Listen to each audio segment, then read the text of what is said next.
Well, hello again, people. Cheers. So, first of all, I should maybe do a little bit of setup. We're gonna need to compile assembly into something. So we're gonna use National Academy of Sports and Medicine. That's maybe not the best way to go at it. NetWide assembler would be better.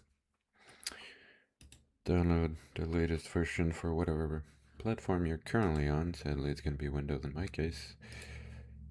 And let's save that somewhere.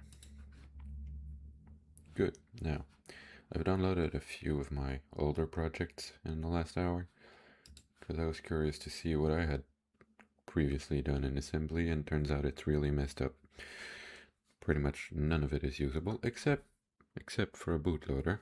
Alright, so other than NASM, we're gonna need VirtualBox because, let's be real, I could test it on computers, like could test it directly on hardware, but recording it with my phone going like, oh, see, it's working, is not gonna look too great. So, for that reason, and that reason only, I'm gonna get Windows hosts. There we go. VirtualBox and NASM.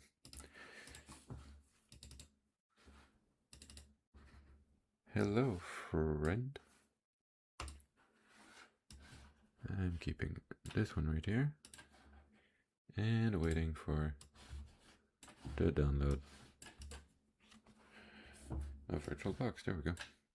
Oops, don't drag and drop it into, oh, no. Those are the only tools we need, and we got them. We don't got them quite yet. Gotta install VirtualBox first. My dumbass sometimes. Next, I do not accept the agreement. Next, oh, damn it. Yeah, sure, whatever you're offering. Missing dependencies. Wait, what? Binding requires Python go package. You can install blah blah blah blah blah. Yes. I don't use Python. I could, but I don't. Select one or more started option. No, just maybe that one.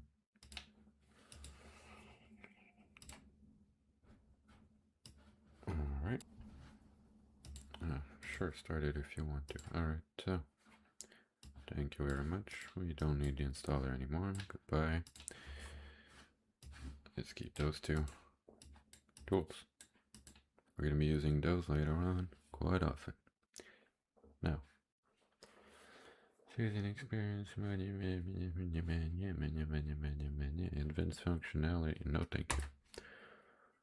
Alright, now,